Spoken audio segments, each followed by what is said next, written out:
Hi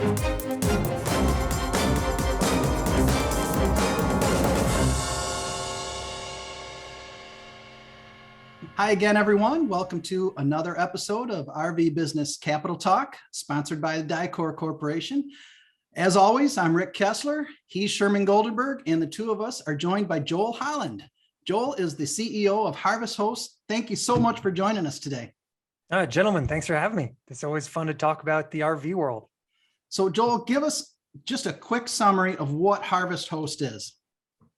Yep, Harvest Host is a membership program for RVers. As a member, you can stay at over 3,000 really unique small businesses, wineries, breweries, distilleries, farms, museums, and other attractions. The benefit to the RVers, you get to stay at these really cool places. It's boondocking. So this is not a replacement for campgrounds. Really, in my opinion, it's a replacement for Walmart parking lots. Stay in a beautiful winery, support the local business. Everybody wins. One of the best things, and I know I want you to tell this story, and you said it many times, but you acquired Harvest Host back, I think it was May of 2018. So right. Coming up on your 4-year anniversary. Congratulations. Thank you. So it existed before your involvement. It did. Yes. It was the brainchild of Don and Kim Green out of Prescott, Arizona. And I believe they took inspiration from France Passion, which is a program, a kind of similar program over in Europe, in France, no surprise. And so they came back to the US and said, wow, this idea of staying at wineries, in return for supporting the business, pretty cool. Wonder if that would work here.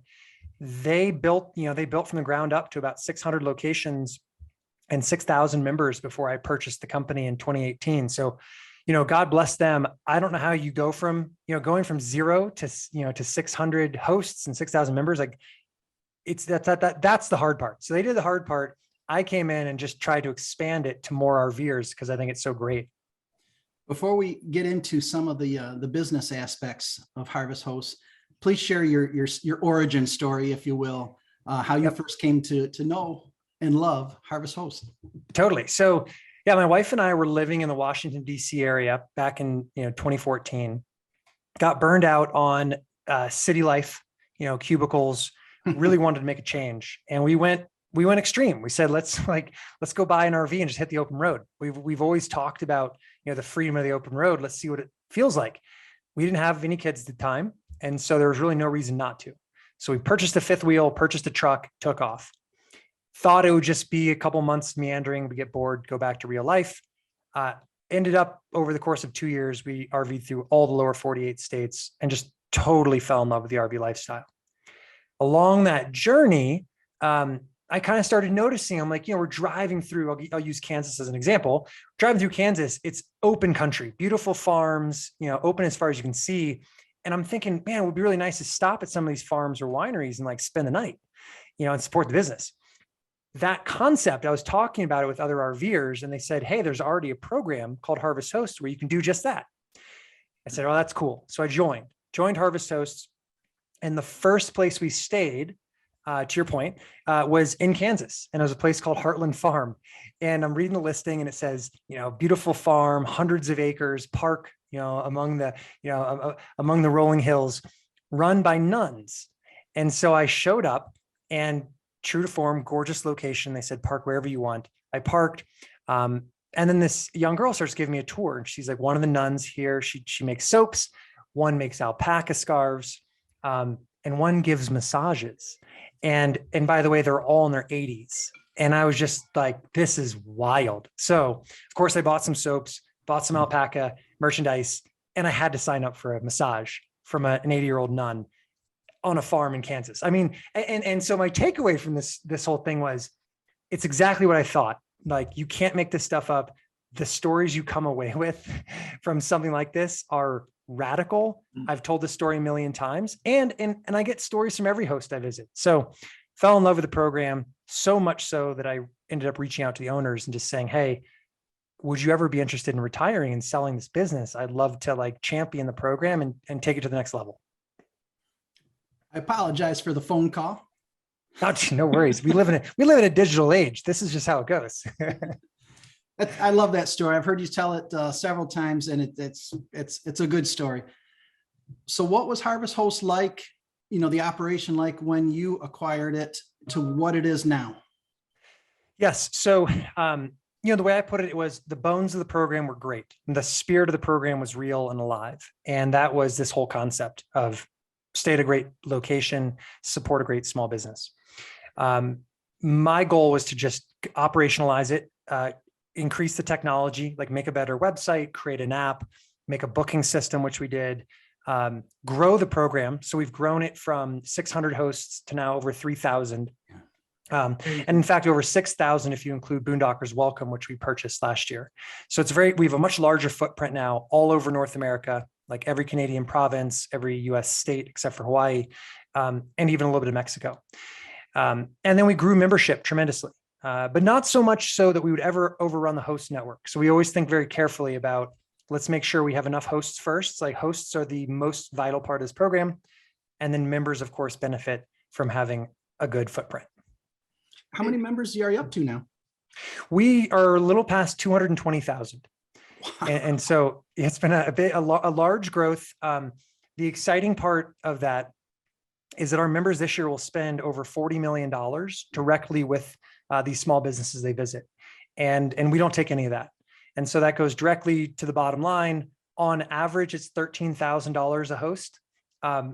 For some of our hosts in popular locations, like down the road from here, they're making upwards of $50,000 a year directly from our members. And that was really meaningful during COVID.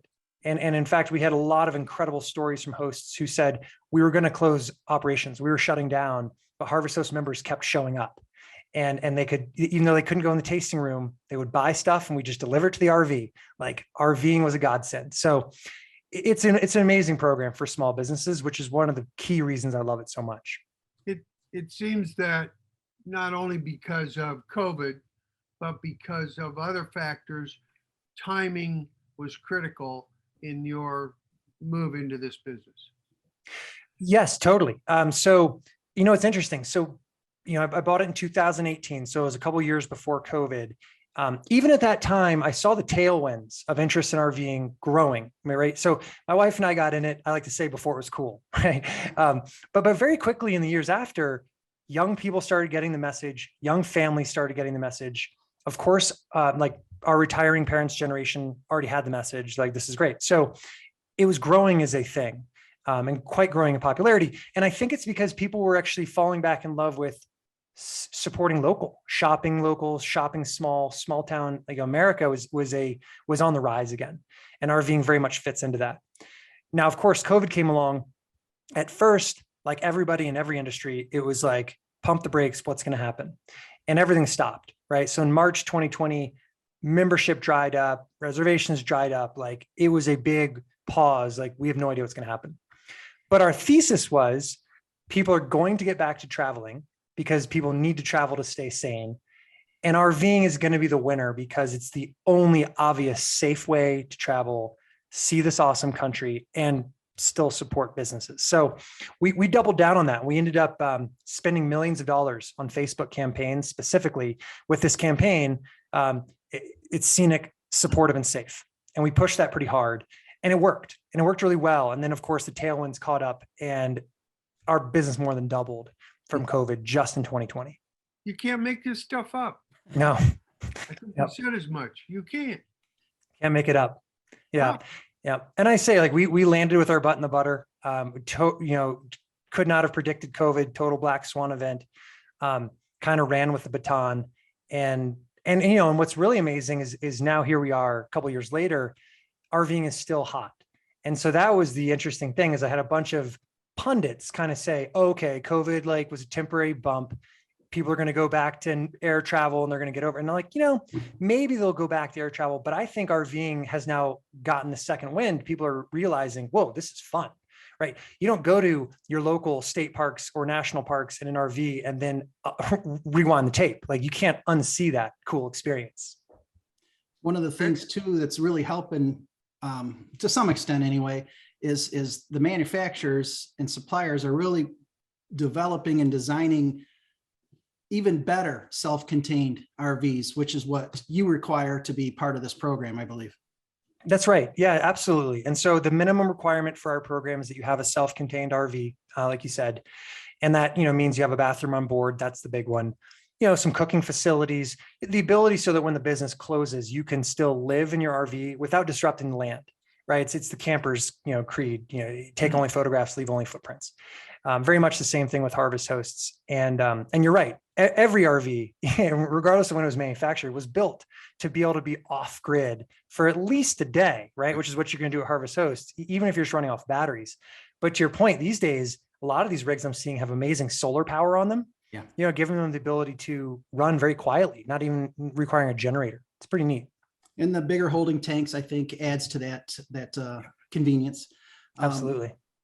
I like what you said in the beginning, where you're not taking business away from campgrounds, you're getting people out of the Walmart parking lots. I think that's pretty important. Absolutely. And, and I think it bears repeating, because we have very good relationships with any campgrounds that know us, because what ends up happening is when there's a Harvest Host location near a campground, they get more business. Yeah. Without fail, right? Because our members either go to the campground before or after. And so the campgrounds around Harvest Host locations, they crush it. We did a great survey to our members and had over 10,000 respondents. And one of the things we learned was that our members end up RVing 25% more than they did without Harvest Hosts. Wow. But they're still only staying at our locations 3 to 4 nights a year, right? That's because it doesn't take much to be in the money with Harvest Hosts. Like 1 or 2 stays, you're pumped. So that, that math right there shows you we're adding a lot of campground nights for every member every year. And so it's a good message to get out there, because I know that campgrounds who don't know us are weary. Like, are we trying to steal their business? And the answer is no, not what we're trying to do. All right. What kind of staff does it take at this point in life to support this? Yeah, so we've grown a lot. I mean, in the last year, we added 40 employees. And so we have now, we have a team of probably about 45 full-time employees. And we'll add another 20 or so this year. We did a $37 million raise last January, and that funding was really put to use on product. And to me, product includes team. And so making sure we have a large customer service team that responds to questions from hosts and members very quickly. We have a large marketing team who's out there obviously working to get the word out. And then we have a huge host recruiting team, and their entire job is to get more hosts on the program. And so it takes a small army, but that's, it's worth it. And it's a really fun team, and we're fully remote, right? So I told you I'm in Vail, Colorado. Yeah. I'm the only one out here. But I think we have employees in 13 states right now. And amazing. It's amazing. It's a beautiful thing about a digital world, is that it doesn't matter where you work, as long as we're all swimming the same direction and accomplishing the same goals, be wherever you want. I've got, Sherm, if you don't mind, one final question. Yep. But I do want to insert one thing. In our world, we're trade. So we talk with the manufacturers and suppliers and whatnot. And this is how we know that you guys have made it in our world. The manufacturer reps, the people who build these, when they tout the benefits, they say it's ready for Harvest Hosts. That's awesome. I love that. No, I love that. And we work directly with a number of manufacturers like Grand Design, right? Where they give pretty, nice discounts to their new buyers. New Camp was actually giving memberships to some of their buyers. So yeah, we have great relationships with manufacturers, because, I look at our company as feeding the ecosystem. And I hope that's what every RV business tries to do, is just make the whole pie grow. Right. And so I'm glad to hear that. That's cool. So really the last question is, can you share any plans for the future this year or long term? Yes. I mean, our big goal this year is to add 2,000 new hosts. And, and that's no small feat, but we've hired the team to do it. We have very rigorous goals. We currently have 3,000. So I'd love to, the goal is by the end of this year to have 5,000 Harvest Host locations, 5,000 Boondockers Welcome locations, giving us 10,000 locations. I don't want an RVer to have to drive more than 20, 30 minutes in any direction without finding a place that they can go visit. And I think that's pretty cool. I'll speak for Sherm. I think he was interested in becoming a Harvest Host location because of his driveway. Yeah. Perfect. Perfect. Well, you might be a Boondockers Welcome. I mean, this is what's interesting. We bought Boondockers Welcome last year. The only key difference is private property versus businesses. And I visited a number of Boondockers Welcome locations. And so I stay in the driveway. I get to know the host. We share a beer, right? Have a glass of wine. It's more of a community program. It's quite fun. You seem to have this entrepreneurial thing nailed down. And It's fun. I think building businesses, that's what gets me up in the morning for sure. And they have to be businesses I actually personally use and enjoy. Because in my past life, it was the same thing, that the business I was running before, it was a video, it was a stock video company. Well, I like to shoot video. Like, that was my thing. So yeah, I think it's really fun, not only being an entrepreneur, but doing something you genuinely love. Rick, take it away. I think there's nothing we could add that would top that. Joel, thank you very much again for your time today. Sherman, Rick, appreciate you both having me. Same here. You too.